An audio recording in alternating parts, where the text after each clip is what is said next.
All right. Good afternoon, ladies and gentlemen. I'd like to call the hearing to order and acknowledge that we're in Treaty 1 territory and the home and the traditional lands of the Ojibwe, the Cree, the Dakota peoples, and then the national homeland of the Red River Métis. Our drinking water comes from Shoal Lake 40 First Nation in Treaty 3 territory. My name is Ron Merritt. I'll be your chairperson this afternoon. Introducing the panel members is Carrie Linkletter via Zoom and Valerie Warhon. Our recording secretary is Louise Boyley, and our assessor from the city of Winnipeg is Jonathan Spychuk. To the Zoom participants of the hearing, please note that you'll be placed in the waiting room until the property is called upon. Then it'll be your turn and you will be admitted to the meeting. Follow along with the YouTube channel for the hearing process. Once the host admits you into the hearing, please close or mute your YouTube player. It'll be then it'll be permitted to speak in respect to the property. Once the hearing is concluded, you will be asked to you may leave the hearing. This afternoon, we'll be hearing application for revision of the assessment rule according to the Municipal Assessment Act. The matters to which revision is requested is described in each application, and we'll limit discussions to those matters. The statements that are made at this hearing are sworn testimony. Anybody speaking in these matters must be sworn in. Please be advised that comparisons of assessments of properties are not considered evidence of market value by the Board of Revision. The board is appointed annually by City Council and is independent of it, along with the city administration. We make decisions based on the evidence provided at this hearing and issue a written order that will be mailed to all parties as soon as possible. Please note that the board decision in respect to the application may be appealed to the Manitoba Municipal Board. If the matter pertains to assessed value or classification, or to Court of King's Bench if the matter pertains to application of exemption from taxation. Should you wish to appeal, information on how to do so will be included in the board's order. In respect to the hearing this afternoon, I will confirm the points of appeal with your property to be addressed with each applicant. Following the swearing in, it'll be then the assessor's testimony, followed by questions that the applicant may have. It'll be then the applicant's testimony, followed by questions. Each part will have the opportunity to summarize if they wish. Once all evidence about the application is brought forward, the applicant may leave. The process will repeat for each item on the docket this afternoon. The session will close after all applications have been heard, and the board will deliberate in private and make its decision. You will receive the board's decision by registered mail as soon as possible. As information, all public hearings are live stream recorded and will be part of the public record. This afternoon, we'll be hearing items on the docket 2, 3, 4, and 7. I'll ask Ms. Boyley to swear in the assessor and to probably affirm the applicant's testimony. Ms. Boyley? Mr. Assessor, please state your full name. My name is Jonathan Spychuk. Do you affirm that the evidence you are about to give at this hearing is the truth, the whole truth, and nothing but the truth? I do, yes. Thank you. Mr. Mercury, please state your full name. James Mercury. Do you affirm that the evidence you are about to give at this hearing is the truth, the whole truth, and nothing but the truth? I do. Thank you. Mr. Neufeld, please state your full name. Rocky Neufeld.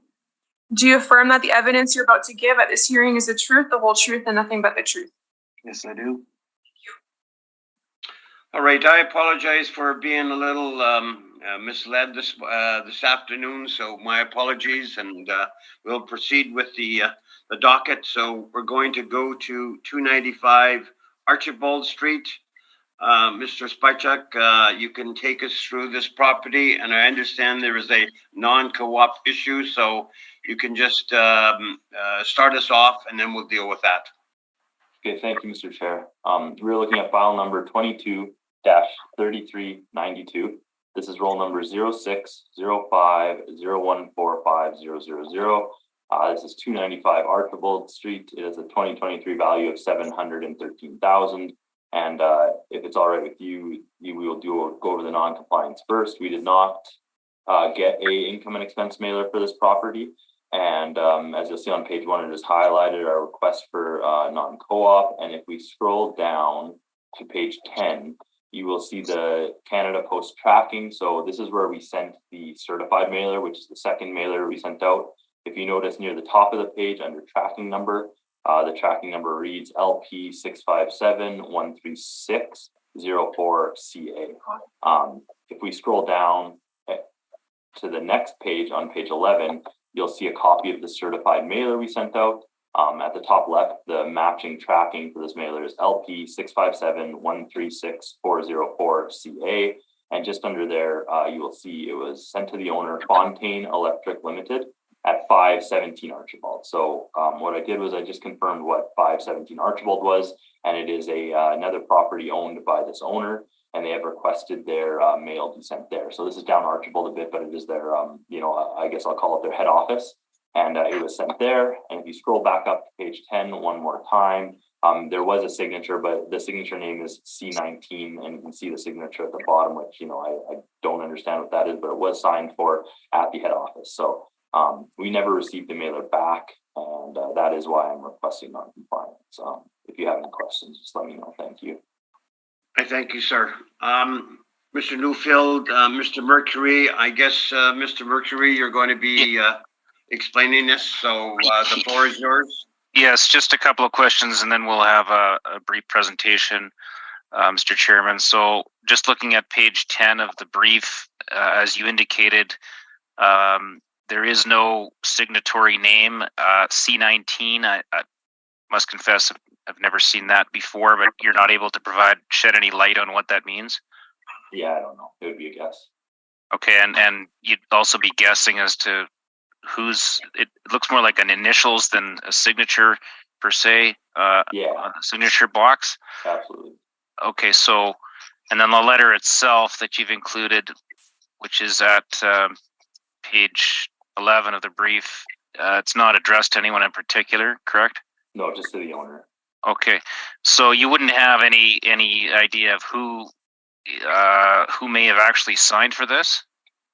I can't tell you the exact person who signed for this. And this would have been sent during COVID period of time when a number of businesses would have been closed? Yeah, certainly possible during COVID. All right. Okay, those are my only questions of the assessor. I thank you. Ms. Linklater, questions? Yes, Mr. Spacek, you, I believe in your testimony said that there was an address change, or the applicant had asked this to be sent to a different address. Is that correct? Yeah, this is the mail to that was adjusted from, it's not being sent to the actual address of 295 Archibald. It is in our system to send it to the owners at whatever the property is being sent to, 517 Archibald. Okay. And did you get that as a written request? Most of these are 3-on-1s, but I don't have in front of me what the exact request was now. Okay, so you don't know when that request was made? No, I don't have that in front of me. Okay. Would you happen to know where their business tax is sent to? I would have to confirm that. I don't know off the top of my head. All right. I thank you. That's all my questions. I thank you. Ms. Warhan, any questions? None at this time. Thank you. I think the panel will take a brief recess. Sorry, Mr. Chairman, I didn't get a chance to ask a question, if you don't mind. Sorry, go ahead, Mr. Newfield. Just on the signature page, the initials that are there, I seem to recall seeing them on other penalty requests that we've looked at this year. And I'm just looking through my database now. I know I've seen it before. Could that be someone at the post office signing it? I have no idea. Yeah. Okay. No. I'll find it. but I just looked at it now and I remember seeing it before. That's fine. That was. Okay. Just before, we haven't had a chance to briefly speak to the matter as of yet, Mr. Chairman. If I may, just two minutes before you recess. Absolutely. Yeah. Okay. So with those questions, we have, of course, as Mr. Chairman, you're aware, we've had several of these this cycle, and the board has been fairly consistent in its rulings. Is that when we do not have evidence of the signatory's name, we can't make out a signature, and we have no evidence at all that whoever may have signed for this, if they signed for it, because it appears we don't even have a name, unless we can link that person to the ownership group, there's non-compliance cannot be ordered. That's consistent with the municipal board orders that I think you have in your system now. Mr. Neufeld provided to them, to the board, copies of a few municipal board decisions, which we've been over a number of times, but maybe you could, the board could just confirm that you have those. Yes, we do. Okay, thank you. I won't go over them in detail because I expect the board is well familiar with them at this point in time. But essentially, they make the point very clearly that there must be proof of receipt by the owner, and simply sending it to an address is not proof of service for the purpose of the Municipal Assessment Act. The legislation has changed more recently, where sending it by mail is deemed receipt after 3 days, but that those legislative changes do not apply to the period in time with which we are dealing. So thought I would make those submissions. I don't know if Mr. Neufeld has anything further to add, but that would be our position. I thank you, Mr. Mercury. Mr. Neufeld, anything further? No, other than to say I only looked at the signature just as the hearing opened, and I have seen this before, and this is the only property we have for the appellant. So I think it's a postal station signature, like a post office employee, but I'm just going from my memory. Sorry, that's all I wanted to add. All right, I thank you. Ms. Boyle, I think we'll probably shut it down, and the panel members will deliberate it and come back. So if you could shut us down for a few minutes. All right, we'll call a hearing back to order. The panel has unanimous denied the non-co-op. So, Mr. Mercury, I think you're free to go, which is usual, and we will proceed. We will proceed with the hearing. So, Mr. Mercury, thank you for your presentation, and have a good day. You as well. Okay, Mr. Spychuk or Spacek, the floor is yours, and we're going to go to the 295 Archibald. So the floor is yours, sir. Thank you, Mr. Chair. Again, we have a 2023 value for this property of $713,000. And if we turn to page 2, you'll see this is a single-story structure that was built in 2016. It was originally built with the purpose as a one-story auto repair and service shop with vehicle sales. It sold after being built to the current owner. It is, from no pictures over the years, did I ever see a pile of cars out front being sold? I believe currently it is being used as a more of a storage unit, being used for the company of the owner, which is an electrical company, and they have their head office down the street on Archibald. So this owner purchased this garage, and from my understanding and looking at plans of the inside when it was built, it's kind of a one way in, one way out the other side, 2 big overhead doors on each side. You go in, it has an office on one side, very small. It has a mechanical room and a bathroom, and then originally purposed to work on cars in there, but from my understanding, currently just being used for the company for whatever they need it for. It is 2,720 square feet. It has 16 feet wall height. And if we turn to page 3, the owner bought it January 18th, 2017 for $535,000. Our current assessment for this cycle is $713,000, and it's under our VSG category, so vehicle service garage. So again, I've included our list of vehicle service garages on page 4, but it's hard for me to say that it's perfectly comparable to vehicle service garages you'll drive up on the main streets in the city, where they tend to have 3 to 5 bay doors, and it's not currently being used for that purpose. So it's one of those odd ones in our list of VSGs. But if you turn to page 5, you'll see exactly how it's valued using the income approach. So we have 2,720 square feet at $16.95, vacancy loss of 2%, expenses at 3%, and overall capitalization rate of 6.1%. You'll see that total value of $713,000. And and just a kind of a general comment on this one, having done enough properties this cycle, when I see the owner paid $535 for this property in 2017, it looks like an arm's length sale. I don't think it's went up a ton in value. I don't think it's dropped in value. I didn't have time, especially with the non-compliance, to talk to Colliers about this one. But again, not a value above $535 in general makes sense to me on this one. Just looking at an overall view, because it's a tough one when you don't have great comparables for it. But again, it is a brand new build, and we do have an idea of what was paid for it in 2017. So again, I don't really have anything more to go in depth on, as we did not receive a mailer. So that is my presentation. Thank you very much. Thank you, sir. Mr. Newfield, questions? Yes.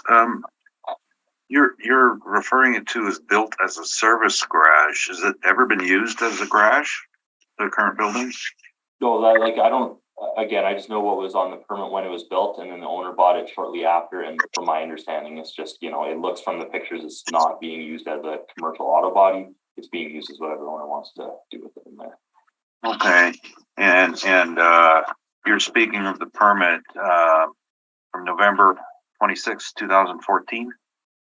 Yeah, issue date 9/18/2015 is what I'm looking at. Construct new repair service. Okay. No, I was just looking at the Google Street View, and it looks like it was constructed, and the current owner is the user is the only person in there. What on your page 3? The 140,000, I take it, is the vacant land sale. That's what I would assume. And I have information that the permit value was $200,000. Yeah, that matches mine. Okay, so we have 140,000 land, 200,000 for building, $340,000 spent, and then we have a sale for 535,000, as you're stating. Any concern that might not be a market transaction?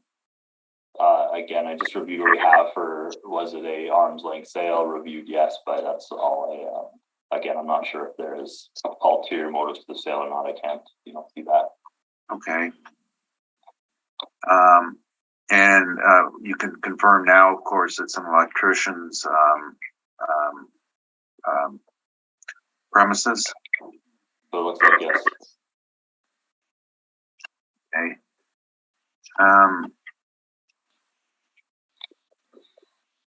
Sorry, I just lost my place for a second.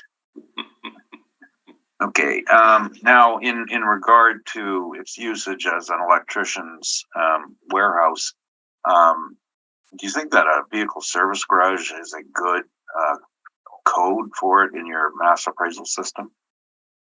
You know what? If we had this as VSG or storage warehouse, if it's being more as a storage, used as a storage warehouse, that would make sense too. I think, like I was trying to say in my presentation, you adjust this rent a little bit, drop it a bit. It's not an unreasonable newly built storage warehouse, in my opinion. The comparables that you have for rent on page 6, did you select these? I use them consistently for the vehicle service garages. I've had a couple of hearings this week where I've seen these before. Are these just put together by your department? Yeah, it's a group effort on our area. Okay, and on these garages, service garages, I take it that these are all in use for servicing vehicles? Yes, they are, all vehicle service garages. And I mean, there's an awful lot here, and I don't want to bore the board, but I'm kind of wondering about concerns about location, quality, land area, that sort of thing. Did anyone go to try to break these out? Yeah, well, I mean, I've even, again, this is kind of a wider range one, and then it's, again, for our property today, you need something, but again, these owner-occupied storages, this is what we have it as. Could it be a storage warehouse? Yes, I would agree.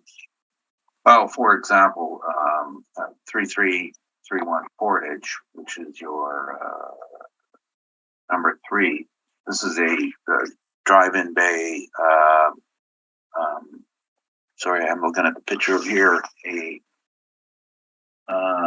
Looks like a muffler shop or something. Concrete block construction. Would not the subject be somewhat inferior to a property like this?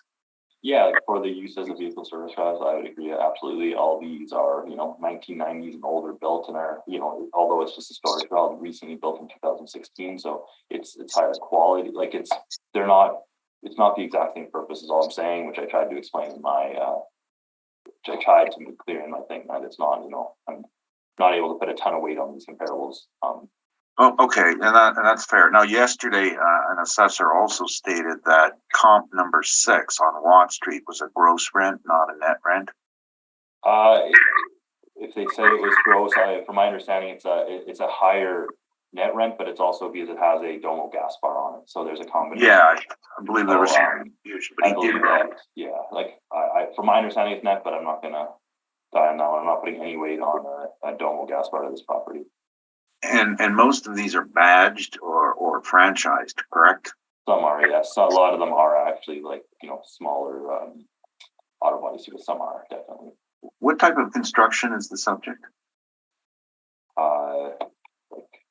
Steel built. I don't have the construction in front of me. Okay, well, I mean, just looking at it from the outside, it's a pitched roof, so that would indicate either a very light steel or a wood frame, correct? Yeah, from my understanding, steel frame, but and not like the masonry type that I believe that most of your comps are built that way. Absolutely different. 100%. I tried to say that. I was trying to explain it in my presentation. No, I understand. This is like going over it again, and maybe some of the board members side in on those other hearings on going over these service garage rents. So out of this all, your average is $1,453, and the model, I take it, placed this at $1,695. Given the type of construction, location, the fact that it has no windows, no customer area, do you think that the model may have been misled a bit on what's it actually used for? Absolutely tried to explain that. Don't know how many more times I can say it. Yeah, okay. I mean, it's got no windows, and you haven't been in there, but it has no reception area. It's a parts warehouse. Okay. Yeah, that has an office, a bathroom, and a mechanic room. We tried to, again. Okay. To be clear on that. And because it's done by the model, then if it were classed, say, as what it actually is in use for, as a warehouse, would you agree that the numbers would be different?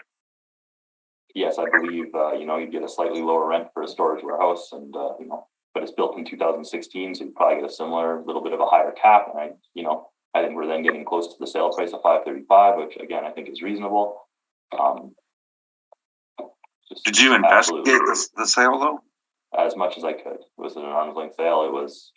That's what it showed up on my end, but I don't have any more information than what's. You didn't talk to the vendor or the purchaser? No, I did not call anybody to ask about the sale. Okay. You weren't aware of any relationship between the vendor, Gen West Enterprises, and the purchaser, Fontaine Electric? No, I just had it checked as arm's length sale.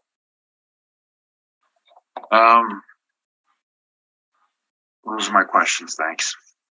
Thank you. Ms. Linkletter? Yes, I understand, Mr. Spacek, that you did not inspect the property, correct? Correct. but it was a build in 2016. So was it inspected after it was finished? I did not look at who put it on the roll, actually went to see it. I don't know. I just have the floor plans to look at. I was just going off the floor plans. I haven't been there. Okay. And your brief is model driven, correct? Yes, there is fully model driven. All right. I thank you. I have no further questions. Thank you. Ms. Warhan? None at this time. Thank you. Okay, thank you. Mr. Sparchek, I think this is this is a Butler building, is it not?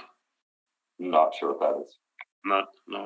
Do you know what sort of heating supply to the building is? It's, from what I saw, was just in like certain areas. So for example, the office, it showed it as having like a little radiant heating, and the mechanical room and that, but that's just from the plans. That's what I saw. I'm not sure about the rest of the space. So what do you consider office space and the rest storage? Do you know? I don't know the exact, no, we just have it all as a VSG one big building, just like the other larger buildings. We don't separate it for what's in there, like the little, when you go in, there's a reception area. We don't have that split up. So you don't know what is in the inside other than it's probably storage? But it seems it had from the plans, it had kind of like at the top, like let's say 10 feet up, it had some slight shelf storage on each side for under, if like whatever you're using in there, there's more storage space above, but we don't have that separated out. And then other than those 3 rooms I've spoken of, it's just open area that you can do what you want with it. And you really don't know anything about the sale that happened in 2017? No, just what was sent in from, the value of it. And you don't know whether it was a private sale or was it listed at all or anything like that? From my understanding, it was listed and went through land titles. Okay. All right. I thank you. Mr. Newfield, your presentation? Yes, I did send in some rebuttal, and I don't necessarily have to go over it. This is just the vehicle service garages. These are pictures that a previous assessor in a previous hearing had submitted, and just for the board's interest to look at the quality differences between the subject and the comparables. So like you say, Mr. Newfield, we'll just be not as the rebuttal, we can take a casual sort of look through it. Yeah, that was the intent, that we don't kill this, we don't overdo this here, but I think it's rather apparent when you look at it that there's a world of difference between the comps they've used and the subject property. All right. So the building, I need my page back here, was purchased by the owner, and there's no doubt that they bought it. The information that we have just given you is that the total investment by the previous owner was $340,000. The sale price, when we first appealed this in 2020, I had no idea the sale price, and I didn't have the time to research it after looking at it, and the owner did not get back to me for several weeks, so I did not file an appeal on it. The information he gave me is that they had a non-arm's length relationship. The building had lingered on the market for a long time, almost 2 years, without any interest, and there was a trade of some sorts. And that's all I got into it with him. In my opinion, based on what I know, it's not a sale to be relied on. On the other hand, the cost to construct should be of interest to everybody. I did note that when I was looking at the construction pictures, that it used IFQ foundation. That's the foam with the poured concrete core. So that's a pretty good foundation, but it was a wood framed building, and as opposed to like the chair had mentioned Butler, which is a metal pre-engineered building where you buy the trusses and the beams and you put them in place. It's not one of those. The pitch is too high for that. So this is a built on site. And I'm actually, I have the plans here. Beach Rock did it. Proposed new garage. This was submitted earlier.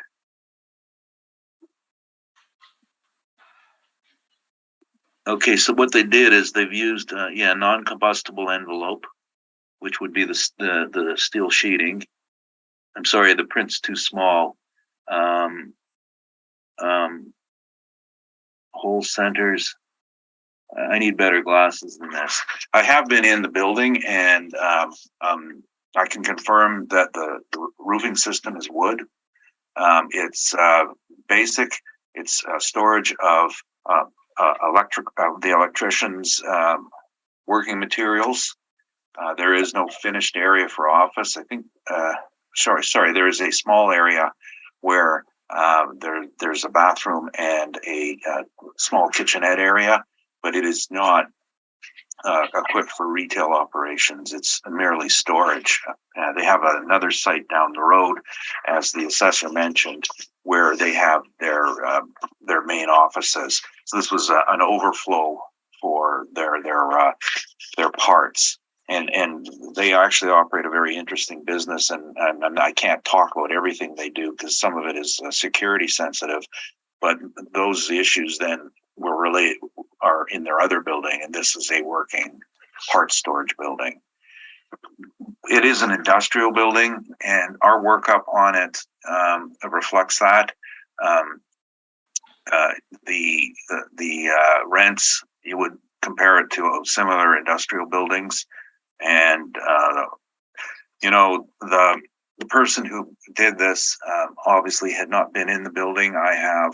I would say that for a little building, it's a nice building, but there's a cap on what people will pay for a building like this for rent, and it's certainly not $16.95.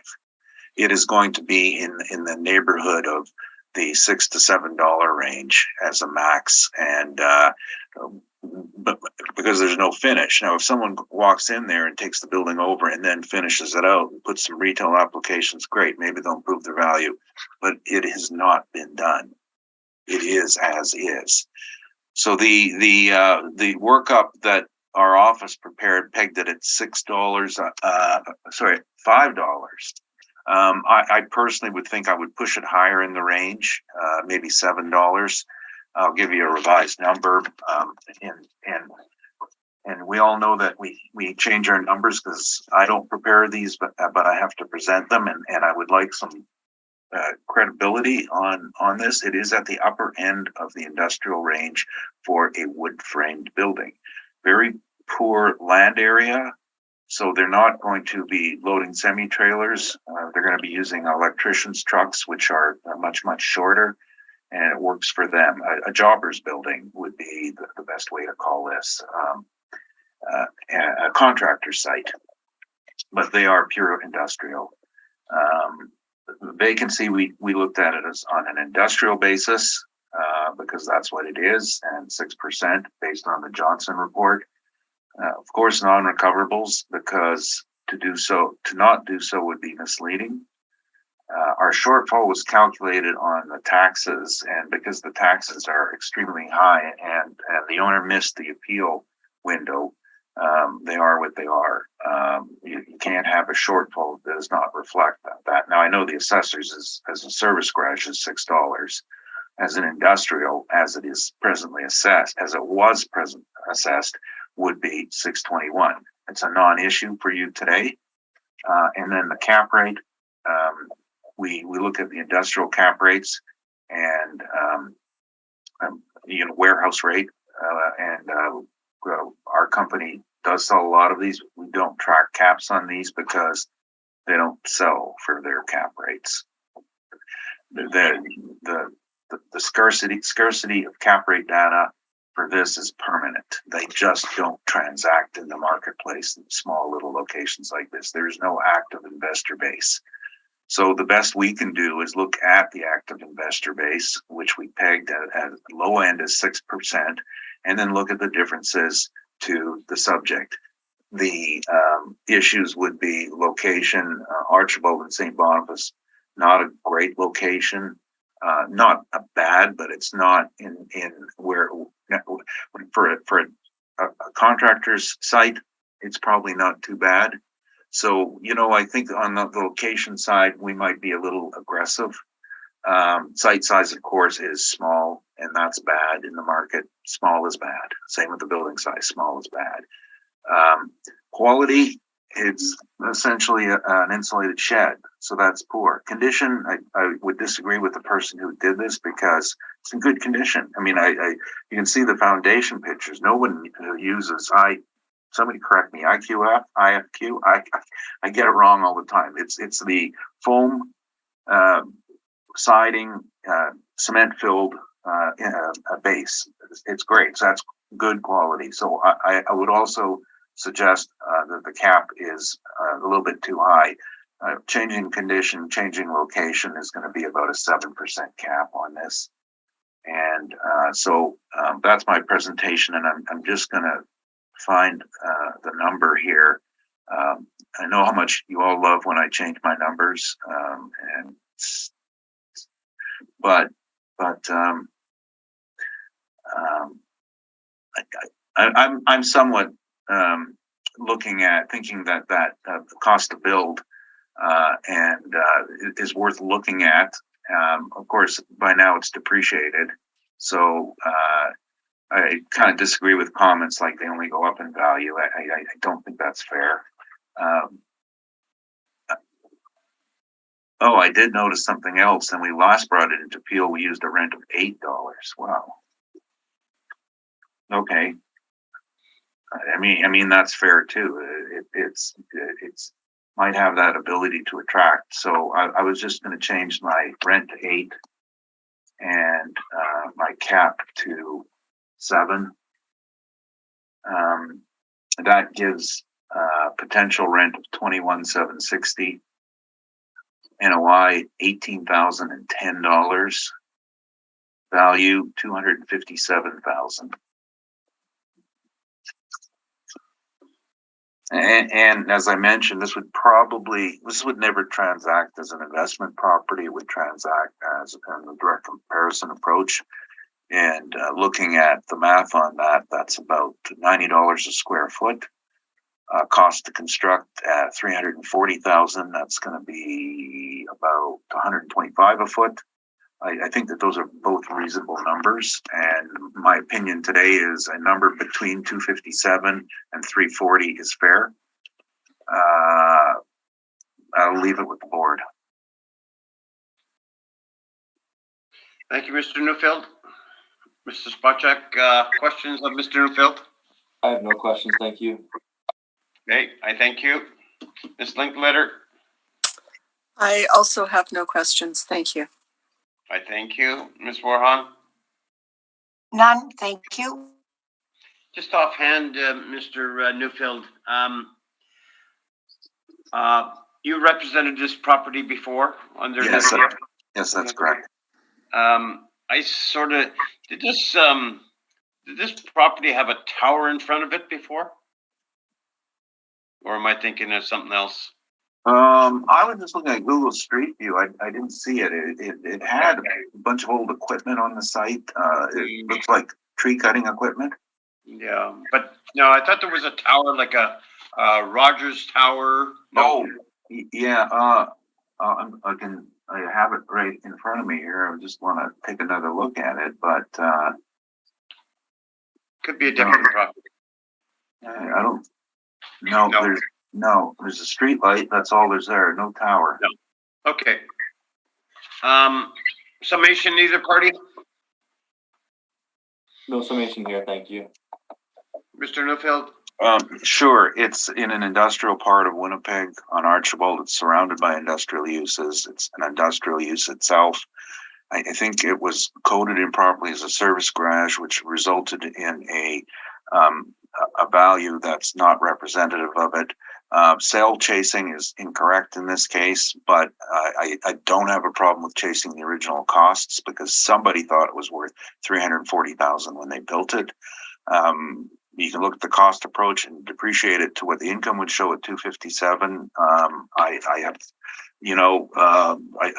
I think that that's what we're looking at, and the previous value, like I said, was not a miscommunication. I just never got the answers back, and I wasn't filing an appeal. If the sale was valid, I could live with it, but I found out later that it wasn't.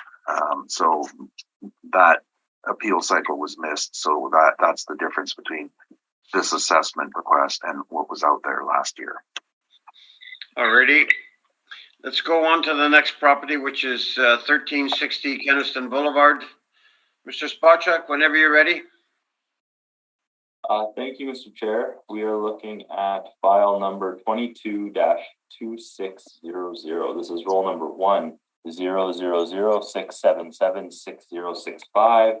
We have 1360 Kenniston Boulevard. The 2023 value is $4,407,000. And in this case, we have a 2017 built collision and a repair center. So this is a 18,933 square foot collision center. It's the Pinnacle Collision Center. It is located along Kenniston, south of Sterling Lion, where some of the newer auto dealerships have been built. I want to see here. If we turn to my page 2, you can see where it is located, the corner of Kenniston and Rothwell. And you can see a street view of it on page 2.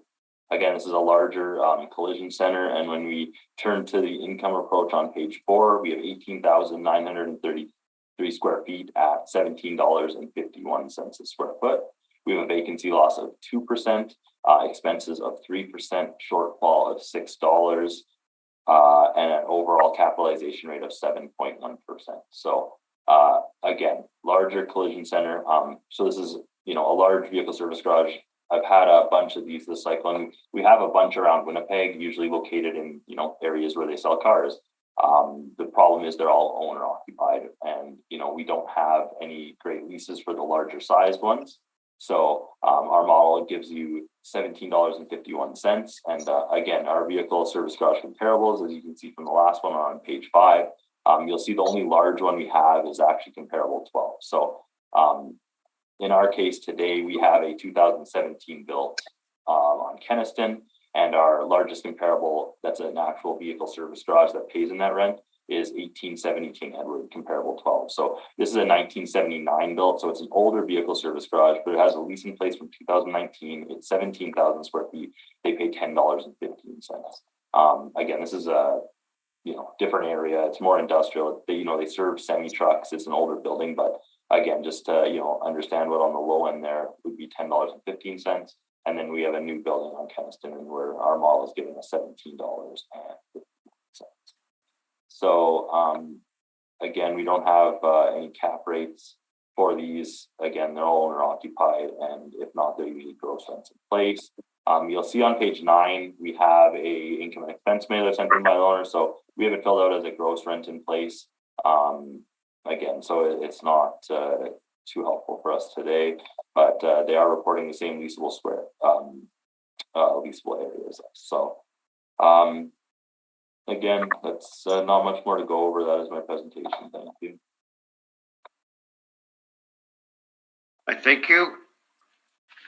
Mr. Newfield, questions?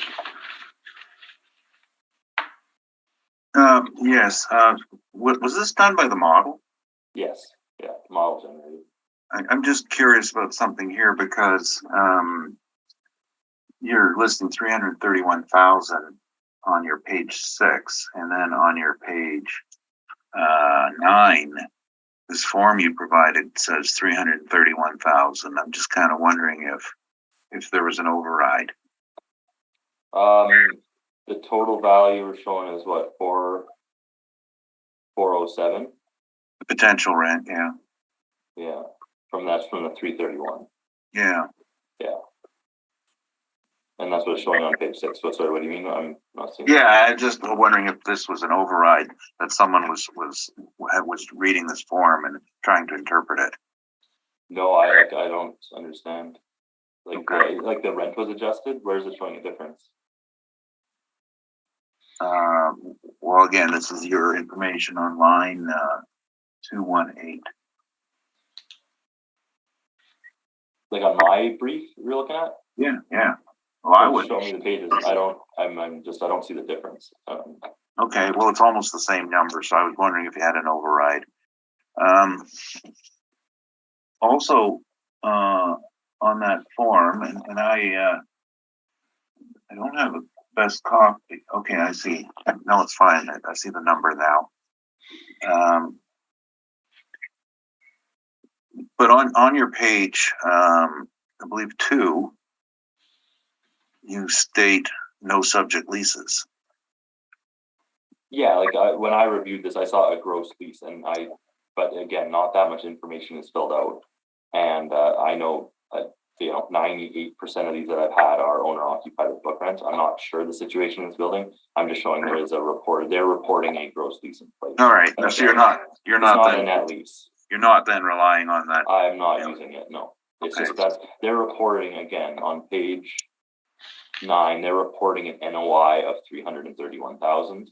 But again, it's a gross lease in place, and it's not a ton of information being filled. But that's all we have.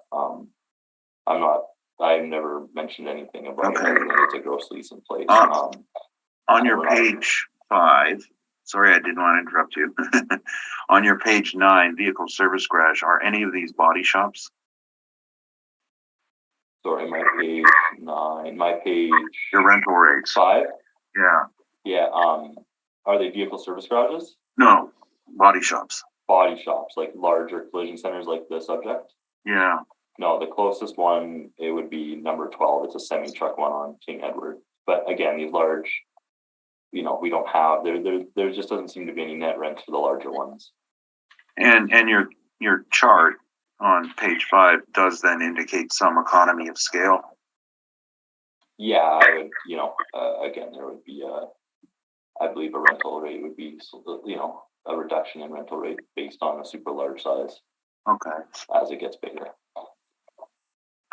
So that's why I was just kind of wondering about the model, because we've had other body shops in that much lower rents, and then you have this one, and would that be an age bias on it? Yeah, I find that the ones I've had that are built newer, like 2015 and sooner, like I've had some around the city, and they all tend to drive a higher rent compared to older ones. Well, is there any difference in the utility of a body shop? Like based on its age? Well, is bit different construction techniques, better construction techniques, more expensive techniques, to your knowledge? Like what adjusts based on the year built, I'm not aware exactly, but I imagine, you would prefer a 2017 built body shop versus a 1971 one with no changes. Now, I know I brought an assessor into this building. Was it you? No, I've never been in here. Okay, so you haven't been in here. Okay. And they are located next door to the affiliated car dealership, correct? Yes, the Mercedes-Benz dealership. Okay.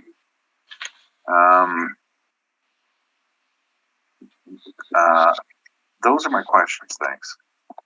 Thank you, Mr. Newfield. Ms. Linklater.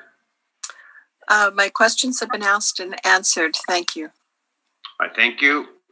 Ms. Warhunt. Mine too, thank you.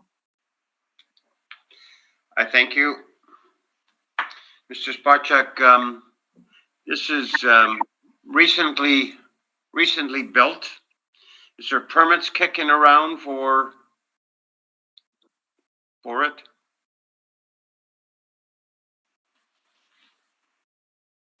Mr. Spacek? My apologies, it's been a while since the mute button. There you go. Yeah, there's definitely some permits for this one. When I looked, the construct new permit 2018, they had a value of $3,390,000, and then as well, 2017 for the construct new, and then 2016 they had the partial permit foundation for $1 million. That's the ones that I saw when I was reviewing.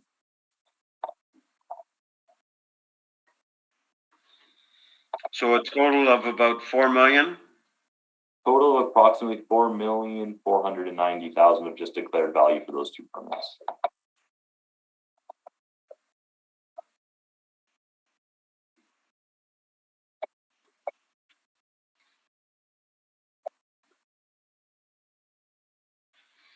All right.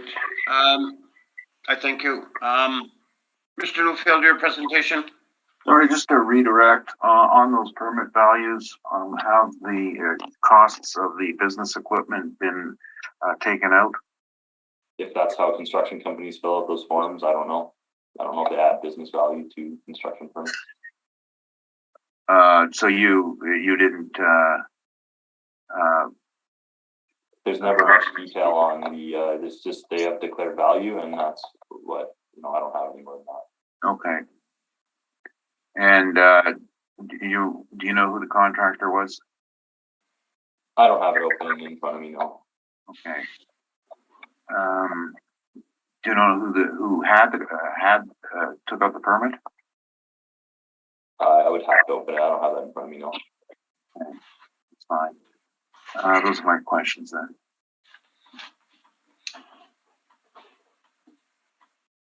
Mr. Newfield, we're ready for your presentation. Yes, thank you. So I'm going to give you a bit of verbal because I think the assessor under his questioning brought up some new information.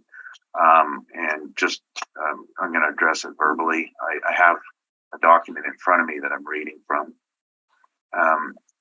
The owner is not the dealership. The owner is DirectX Trucking, who have a location to the east.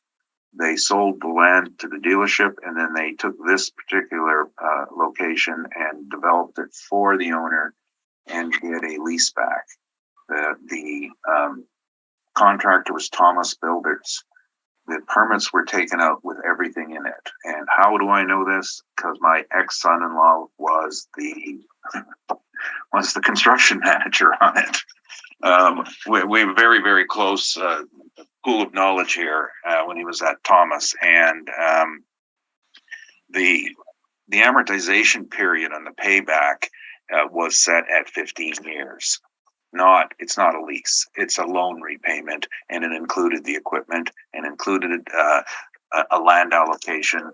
And they took all the costs and capped them at 8%, or not capped them. They wanted a return of 8% on them.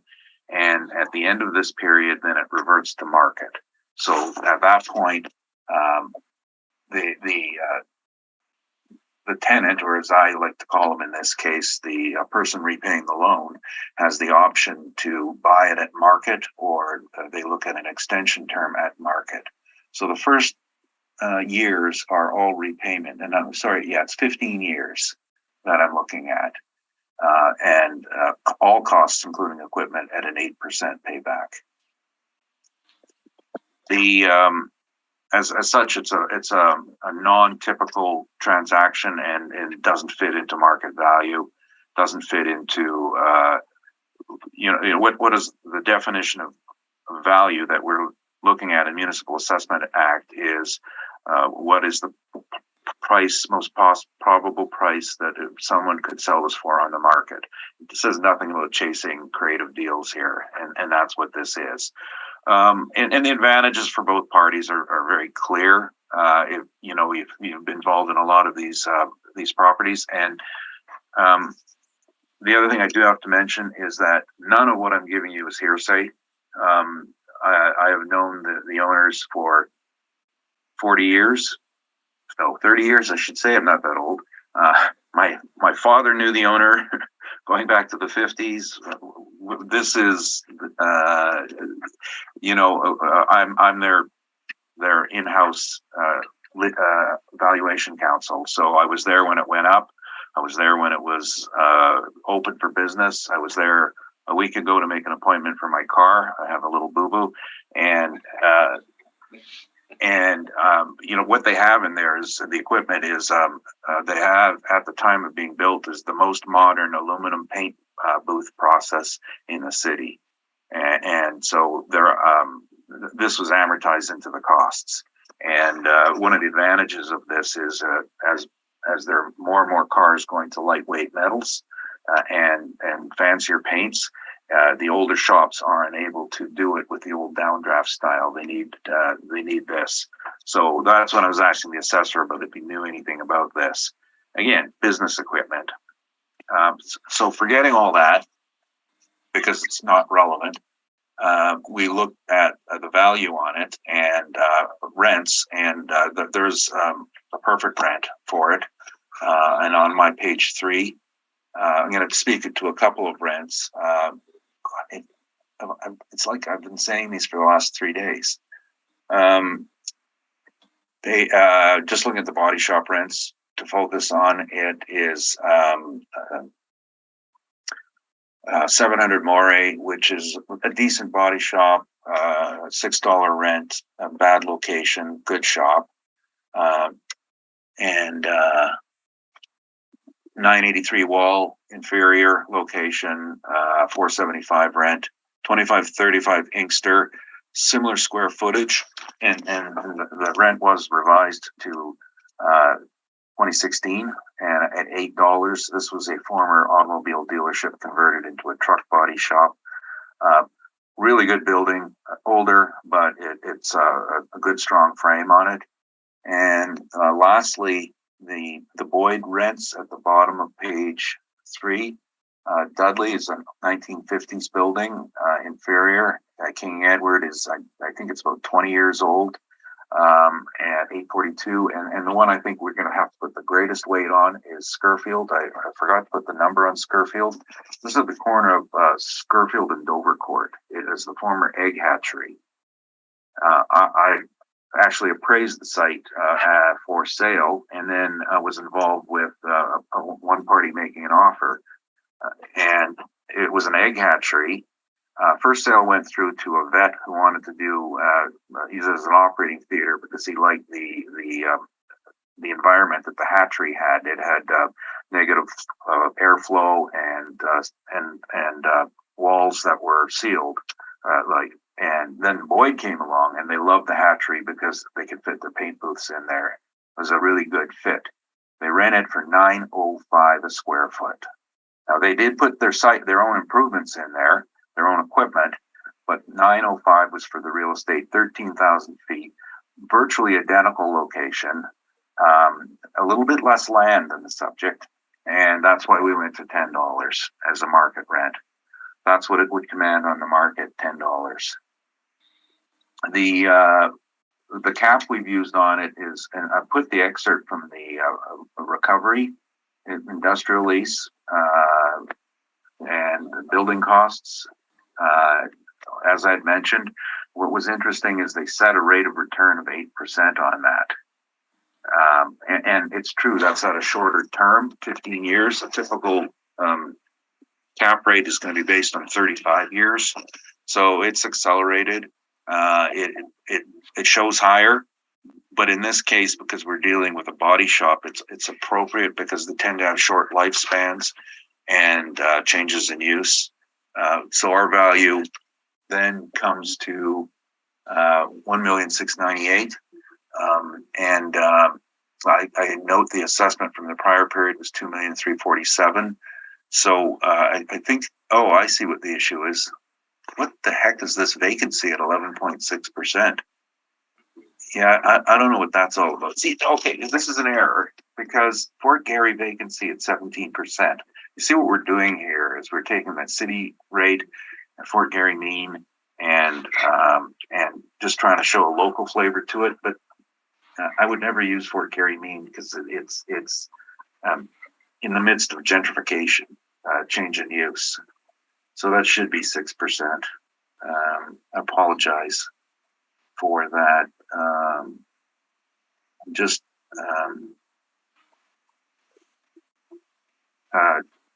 I should change that number.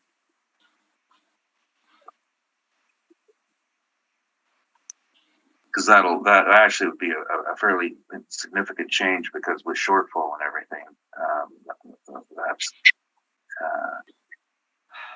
to be fair. And so if I just change that to 6, Yeah, okay, that makes more sense. So the new NOI is 155,247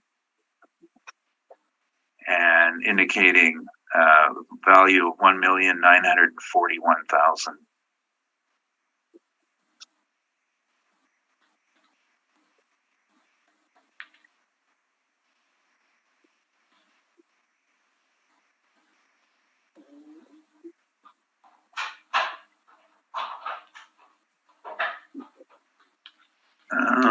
I got lots more to tell you about it, but that's all you need for now, I think, is what we're looking for.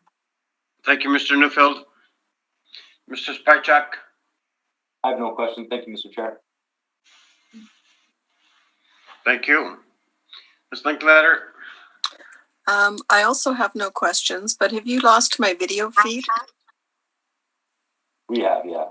Yes. Your camera doesn't seem to be on. I haven't changed anything. I was having issues yesterday. Okay. When we take a break, I'm going to sign out and sign back in. Okay. Thank you. Thank you. All right, let's take 5 minutes. Is that okay? Fine with me. Or do you want to take 10? 10? Let's do 10. Okay, let's take 10 and let's reconvene at 2:27.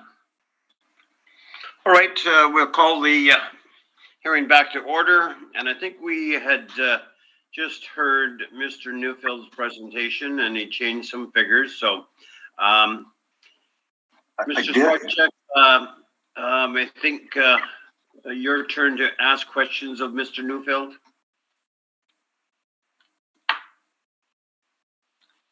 Sorry, was that me? I think so. Oh, Because I have no questions. Yeah, we're good. Nope, no questions. Okay. Ms. Linkletter?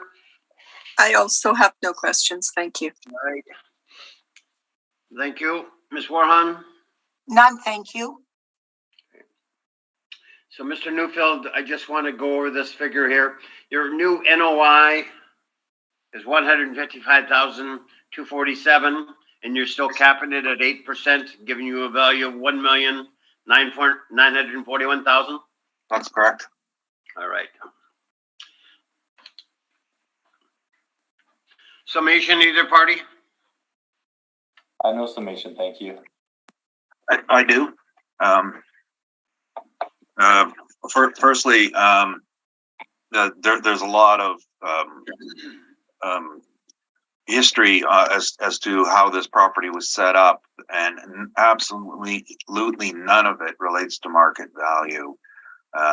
It's and I know the parties aren't relying on it, but it was brought up, so I feel I must make sure that the point is clearly made that there was a cost recovery, which is the equivalent of a loan, not a lease. It expires, and then there's a purchase agreement in place.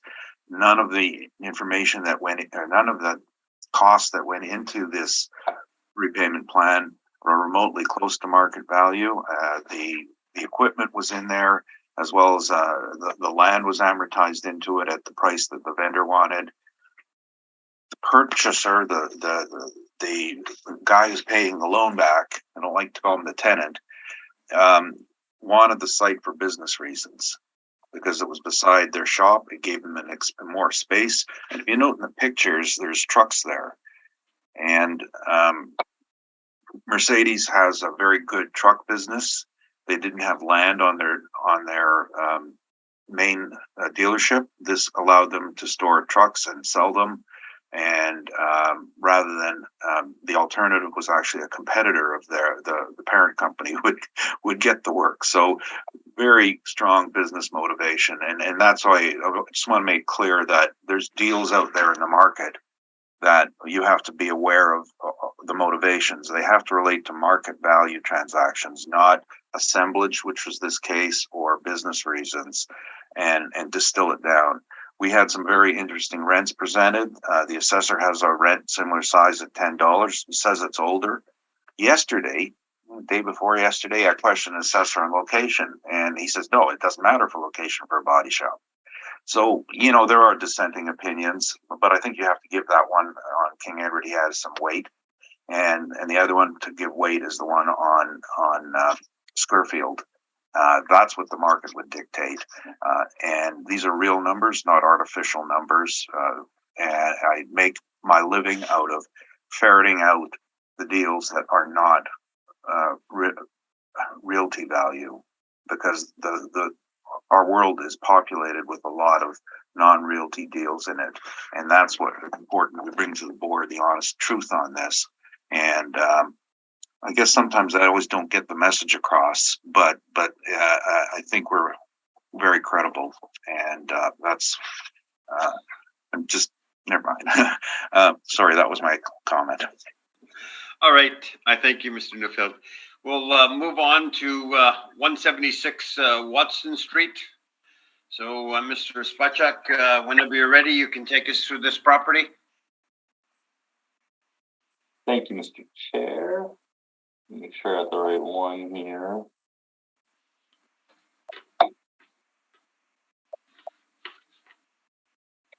So we are looking at file number 22-3288. This is roll number 0500904200. This is 176 Watson Street.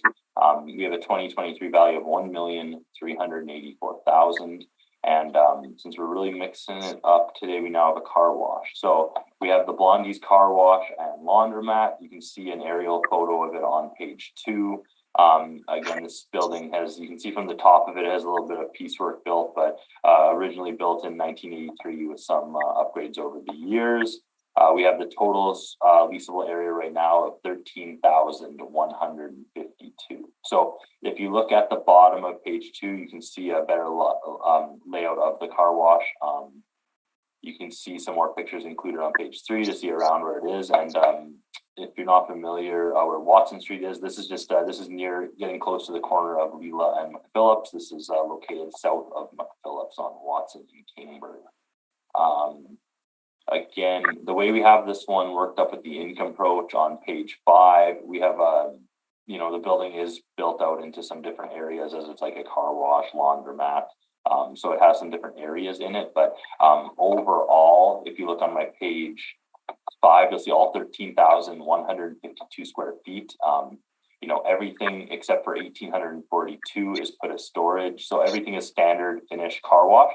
And then we have C6, which is the 4th premise, and that's 1,842 square feet of mezzanine storage space in the facility. And so this total rental value is $8.76 for the whole building.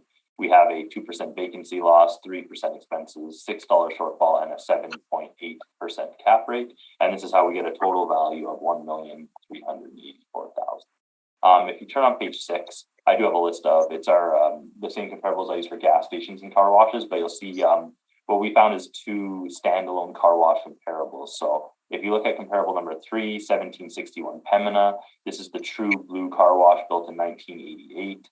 It has a lease started in January 15, that runs till 24, 6,480 square feet at $9 a square foot.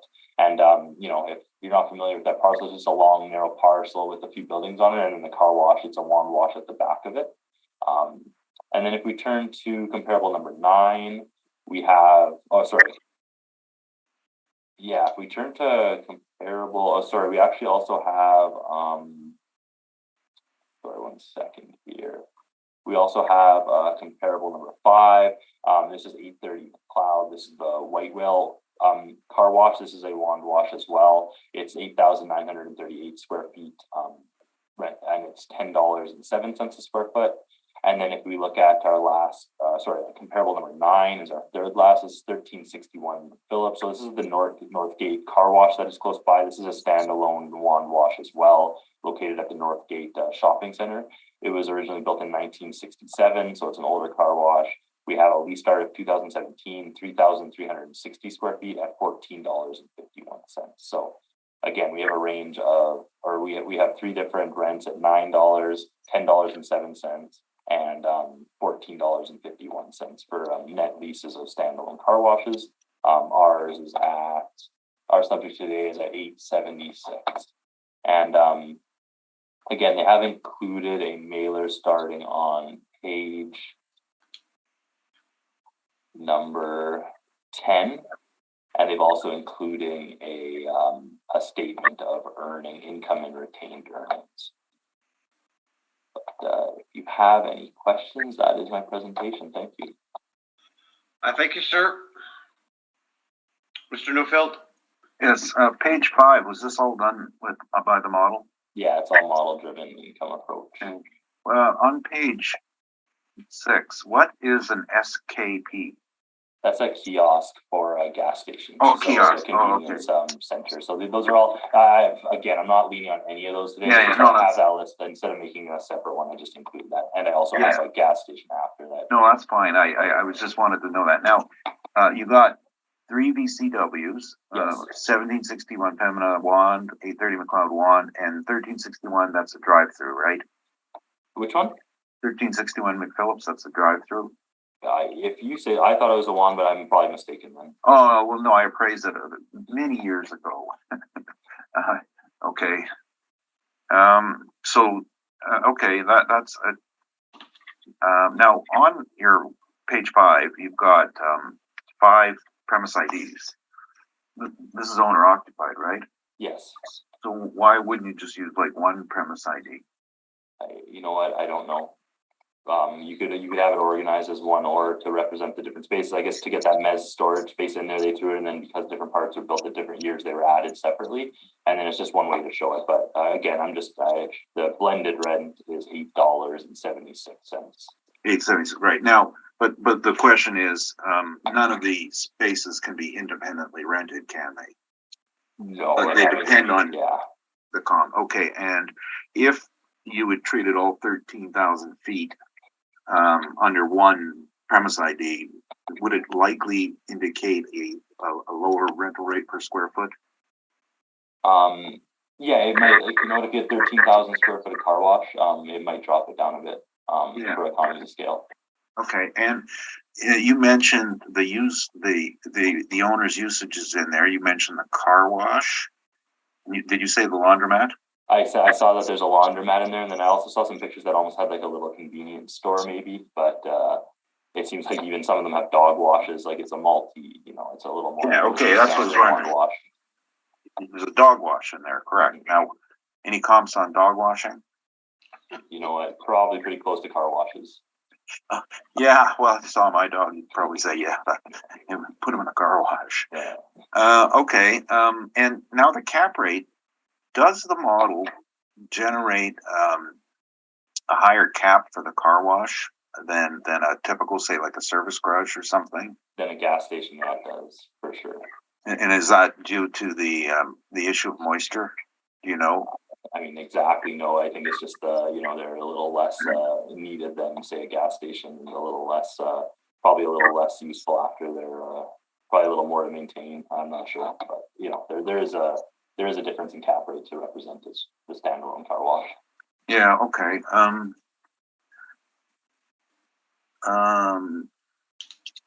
Those are my questions. Thanks. And it is. I just did look at a picture, but the McPhillips one is a wand one. It's got like 6 spaces. Oh, it is. Oh, okay. I wasn't sure. Yeah. It might have been torn down. 1, 2, 3. You can drive right through it. 1, 2, 3, 4, 5, 6 bays on it. Okay. My information is old. Sorry about that. I thank you. Ms. Linkletter, questions of the assessor? This is all model driven, correct? All model driven, correct. All right. And you didn't have a chance to inspect? I did not inspect this car wash, no. All right. I thank you. That's all my questions. Thank you. I thank you. Ms. Warhan? I'm good for now, thank you. I thank you. Mr. Spacek, Mr. Neufeld raised the question, because you have almost like 5 tenants in there. So are they all freestanding, or is there just add-ons to the building? And what sort of, heating, air conditioning is provided there?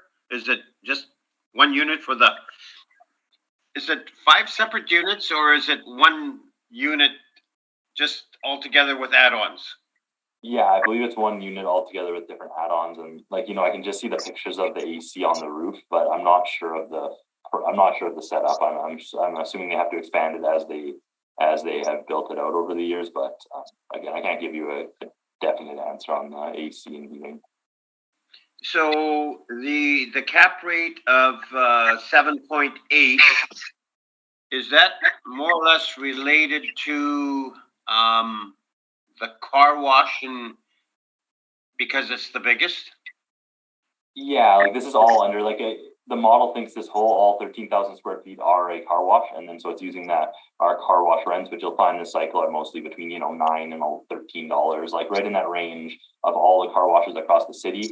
And then so you'll see in ours the smaller, you can see that the larger 8,000 square foot portion is at $846. So you're seeing that economies of scale from the 1,000 and the smaller units within the building. And then you'll see the fourth one is 1,800 square feet, and that's mezz. So there's 1,800 square feet of storage. Well, we have a storage space in the building that gets an even lower rent to represent that storage space. So one way to look at it is just $8.70 approximately for all of the space. Whether that be laundromat, car wash, it's just that's the blended rent, which doesn't seem unreasonable. Okay, I thank you. Mr. Newfield, your presentation? Thanks. I was just, sorry, I need 1 second. I just wanted to see, looking at a picture of the site, okay. I think it's a fairly good description. It started its life as a car wash, and additions were made on it for the laundromat, the dog wash, and ended up at 13,152 square feet. It's all one business enterprise. So under that basis, there's no extra washrooms in each of these places. There's no extra systems in these places. It's all one. It just happens to have all sorts of uses under it. So I think it should be treated as one property. I know you like this. I was looking at the assessor's numbers, and personally, as I said, I didn't prepare this, but I knew about the rents that he'd had, and we don't have them in our system. So I don't disagree with the workup necessarily. I would just think that on economy of scale, probably look at this as an overall rate at $8 a foot, and so I've changed my potential rent of $8 across the board, which changes my net income to $105,216. I haven't changed any of the others, which is vacancy, and this is certainly not a vehicle service garage vacancy. This is more of a retail use, but or the car wash might be an industrial use. So 5.2%, which actually falls in nicely whether it's industrial or retail. And I was just consulting the Johnson report on that basis, that retail, would be 4.7 overall, and in this neighborhood would be Garden City 5.9%. So the 5.2 is perfect. On that basis, there are, of course, non-recoverables, and in this issue, what you got to be thinking of here, a shortfall is the cost to maintain the premises when it is vacant, and taxes, of course, they're higher than, and I think the assessors might be at $6, and we're lower because we're using the actual.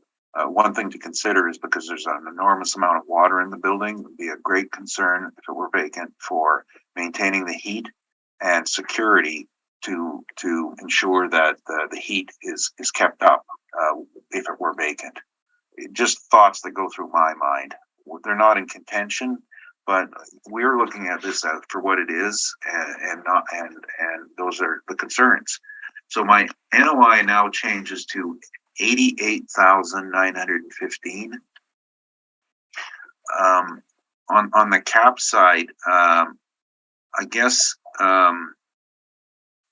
my concern here, and they would be, I guess, under quality and condition, it's been covered, is that any building that utilizes a lot of water has a shorter lifespan. Water is a building's worst enemy because it gets into the building and causes freeze-thaw cycles on if it touches the outside, moisture on the inside. Moisture just kills your framing, kills your envelope, and you have to do it. I mean, a typical car wash, it has a lifespan of 30 to 35 years versus most retail buildings, which would be 40 to 50 years. And that's because of the amount of water.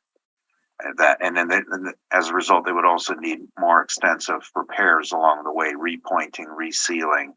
So that gets factored into a cap rate. I think the 8% is probably adequate to cover that, slightly higher than the assessor has, but just based on our experience with the car washes. And I know there's a municipal board order because I did it years ago on 3011 Pembina where that was taken into account.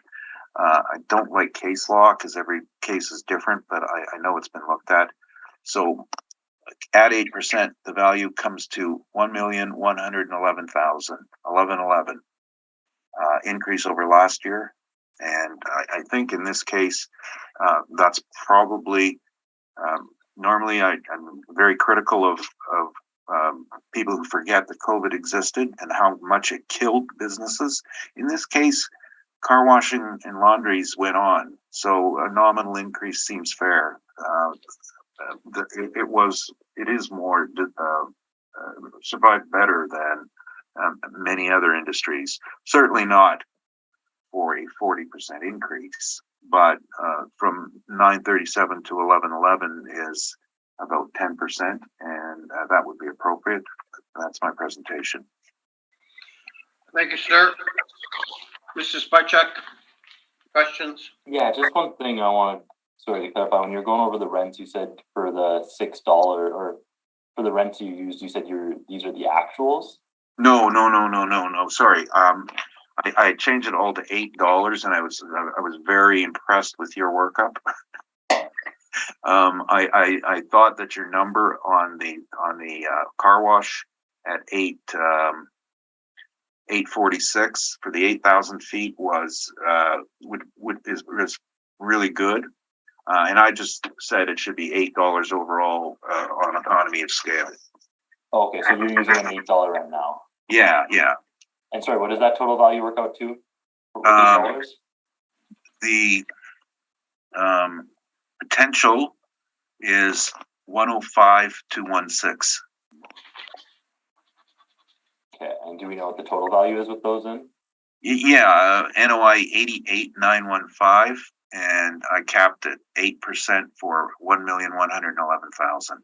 Okay, thank you very much. Sorry, I just missed that number. That's all my questions. Thank you. I thank you. Ms. Linkletter? Just one question, Mr. Neufeld. Did you say that you inspected this property? Yeah, I've been there a few times. I was there when Gilbert first bought it as a car wash, and then I was there 2 other times when he was doing his expansion. And then I was also at the building next door, I think it's the Lutheran's thrift shop, and I went over and visited the building, and I don't know the exact dates. I think the last time I was there might have been 5 years ago after his last expansion. All right. Thank you. That's all my questions. I thank you. Ms. Warhan? I'm good, thanks. All right, I thank you. Summation, either party? I'm fine, thank you, Mr. Chair. Okay, thank you. Mr. Neufeld? No, I think it was clear. Thanks. All right. I think that concludes your part, Mr. Neufeld. So, yeah, just a question for Jonathan. So, hey, Bear, that was 15-1? That's done? Yes, done. Okay, thanks. Ayrton did it, so I haven't talked to him for a while. so have a good day, Mr. Neufeld. Thanks. And results very soon. Thank you. We'll have the next property is going to be 1745 Kenniston Boulevard. Mr. Oliveras, we'll have you're going to represent the property, so we'll have you sworn in by our secretary. Okay, Mr. Oliveros, please state your full name. Ryan Oliveros. And do you affirm that the evidence you're about to give at this hearing is the truth, the whole truth, and nothing but the truth? I do. Thank you. I'm just gonna grab my mic here. Okay. So Ryan, you can get comfortable. And thank you very much for your patience. No worries. So we will proceed. Mr. Spacek, whenever you're ready, you can take us through 1745 Kenniston Boulevard. The floor is yours, and it is a co-op gas bar. Oh, you're muted. Sorry, rough one today. Thank you. We are at file number 22-2409. This is roll number 0306255070. We are now at 1745 Kenniston Boulevard, and since we've done service garages and car washes, we're now at gas stations. So it's our last one of the day. We are at 2023 value of $2,009,000. So this is as most of you have seen before, but we have a Red River Co-op. So this is located just south of McGilvery. You'll see at my bottom of page 2, we have a gas station with a car wash, as Red Rivers, as these co-ops usually have. We have a 3,774 square feet between the kiosk and the car wash. If you look at the bottom of page 2, you can see the layout, and Red River actually owns this one. So there's no, lease in place there. It is owner occupied. And if you turn to page 4, we see the start of the actual income, how we come to this value. So page 4 is the income approach for the actual, convenience store portion of the building, or the SKP store kiosk.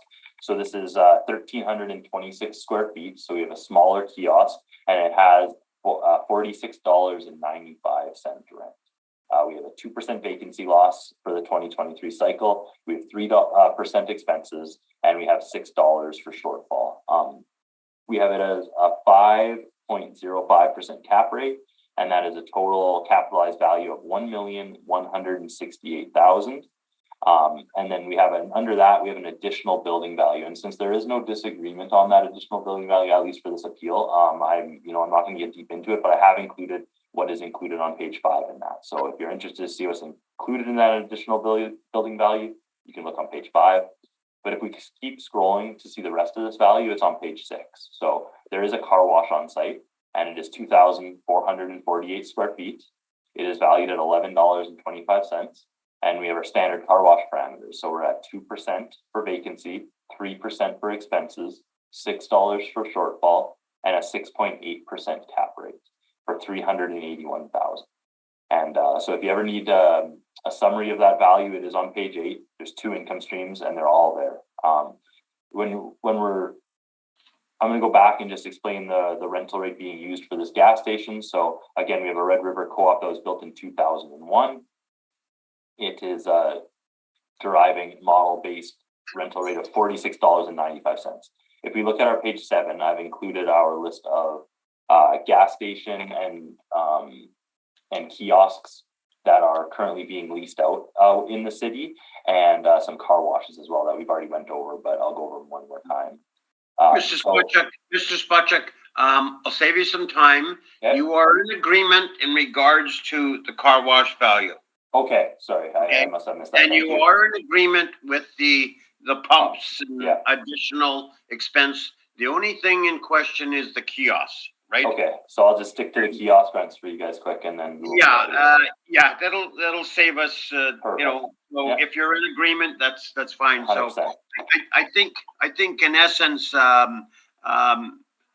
are valued at 46.95 versus $35 for sure. And I'm just, I'll just do here. I'm just going to go to page 7. I'm just going to point out a few comparable gas stations for everyone, and then we'll move on. So Fine. If we look at our page 7, these are all leases that are actually in place. So a really good comparable, you can kind of see a little market in Henderson Highway. So it's in the north end of the city, obviously, but comparable number 1 is just the 7-Eleven at the corner of McLeod and Henderson. This is a 7-Eleven with a gas bar attached. It with the pumps, right? So it has a lease in place for $20. It's 2,500 square feet. It's an older retail style, like more of a 7-Eleven. And then across the street from that, beside the old River City Sports, you have comparable number 2. It's 1070 Henderson. So this is a Red River co-op that's been recently rebuilt, and so it's 2000, I believe, around 17. It was refinished. You know, they rebuilt the place, a newer kiosk, but they're paying.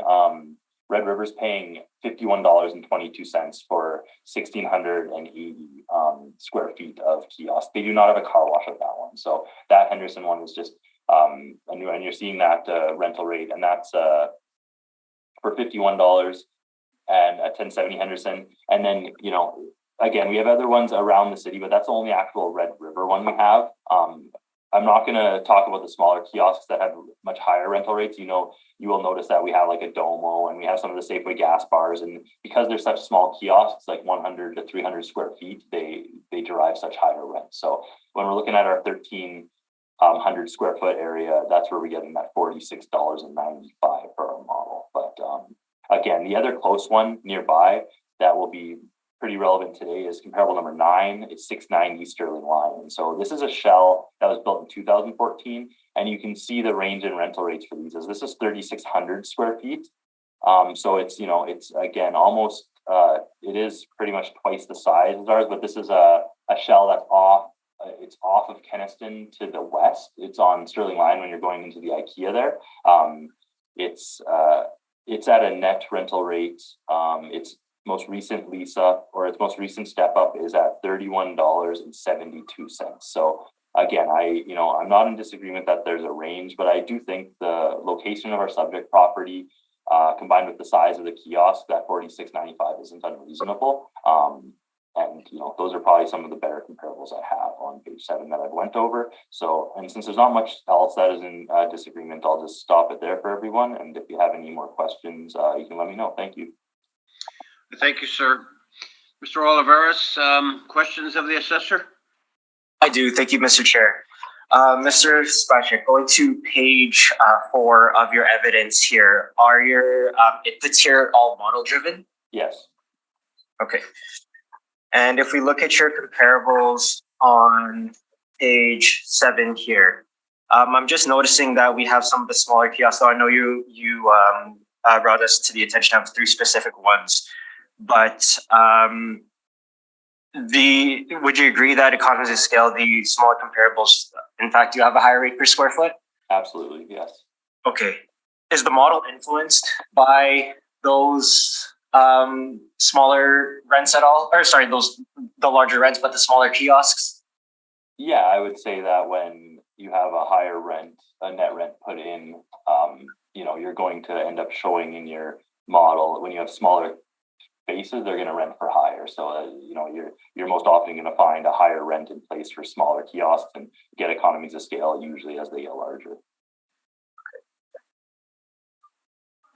All right, and if we look at the other kiosks that you have here, those ones range from 1,000 square feet to 3,500 square feet. We have a range of $20 per square foot to $51.22 per square foot, with most of them really being below $35 per square foot. Would you agree with that? That is, yes, correct. Okay. So,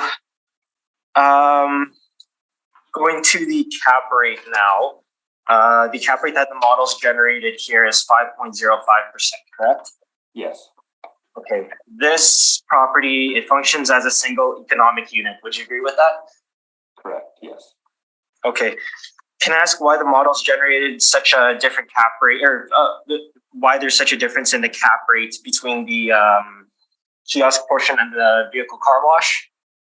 Yeah, it's you know, so when these are modeled, from my understanding, is the car washes are in general a higher cap rate. Like it's there is more demand for gas a gas station, kiosk, convenience store than the car wash. Like, in my mind, it makes sense when I see the two income streams split up and a gas station that is smaller and has more demand and, is at the lower cap rate than a car wash that, as we've seen before, things running with water, higher risk, lots of maintenance involved.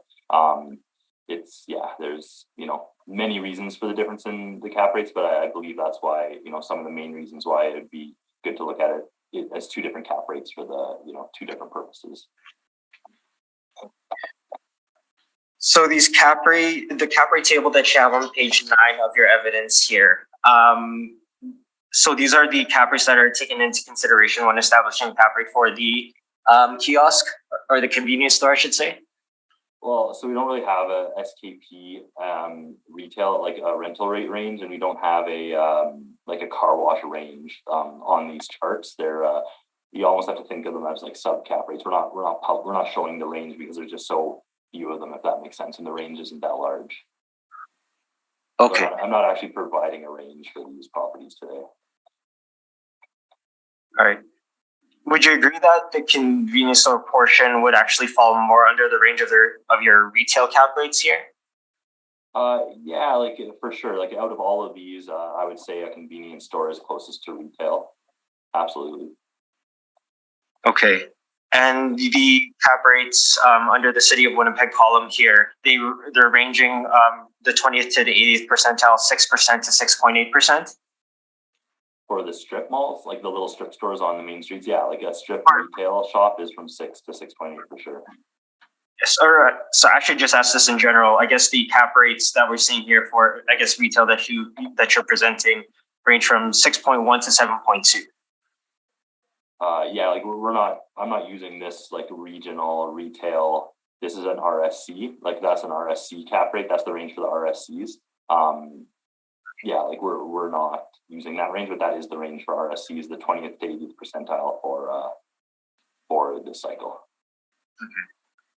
But the cap rate for the convenience store, that's really below the range of any of these retail cap rates. Yes, absolutely. Gas stations are lower than any of the RSCs, NSCs, or STPs that are listed on cap rate. Okay.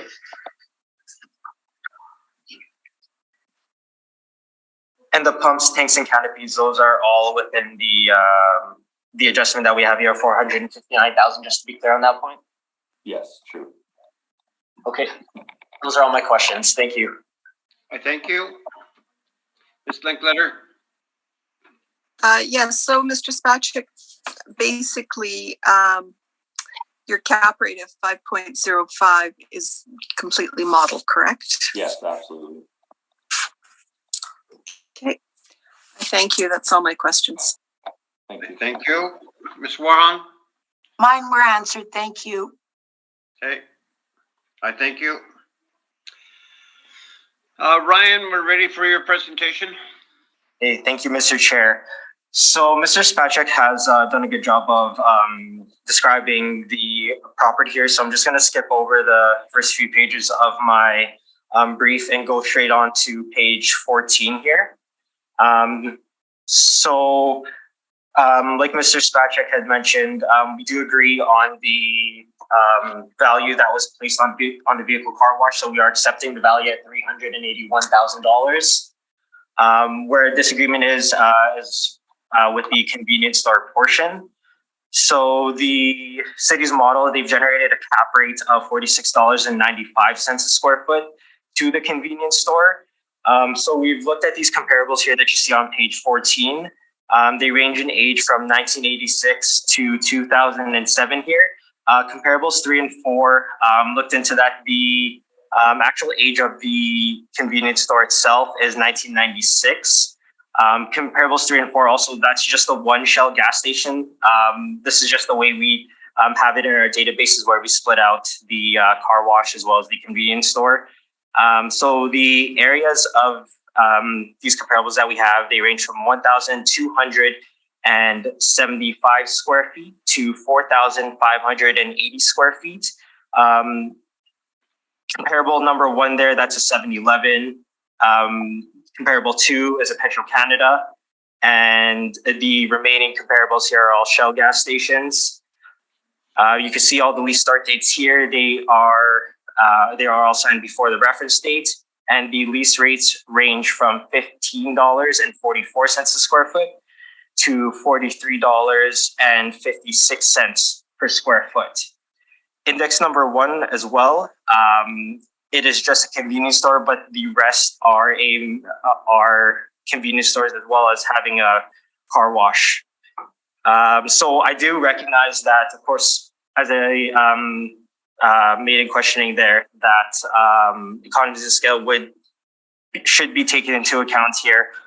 The convenience store is 1,326 square feet. Looking at my comparables here, I do believe that comparables 1 and 2 would probably be considered my best comparables here. But again, considering economies of scale, I've made an upward adjustment here to $35 per square foot. And that is resulting in an annual rental revenue of $46,410. We agree on the vacancy rate allowance here of 2%. We've applied the same shortfall rate of $6 per square foot. We're continuing to apply a total of a 7% allowance for non-recovered expenses. And I know you've all heard the non-recoverable expense study a number of times, so I'm not going to go through that today. For the capitalization rate, so we classify this portion of the subject as a convenience store. So it's a retail location. We've applied a cap rate of 6.75%. That's right at the crossroads of standard quality and top quality retail. I'm considering the age location of the property. I understand it is located in a major retail node here. So I do think that 6.75% cap rate in this case is fair.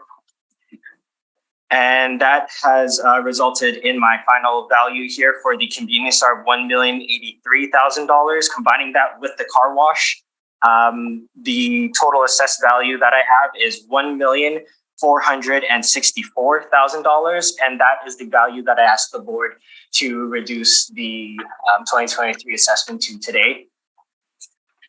The remainder of my brief here, the balance of my brief, it's really just the assessment information just for your review there. And that concludes my presentation. Thank you.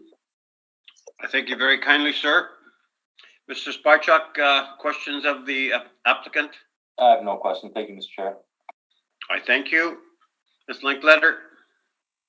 I also have no questions. Thank you. I thank you. Ms. Warhan? None, thank you. I don't think I have any summation either party. No, thank you, Mr. Chair. No summation, Mr. Chair. Okay.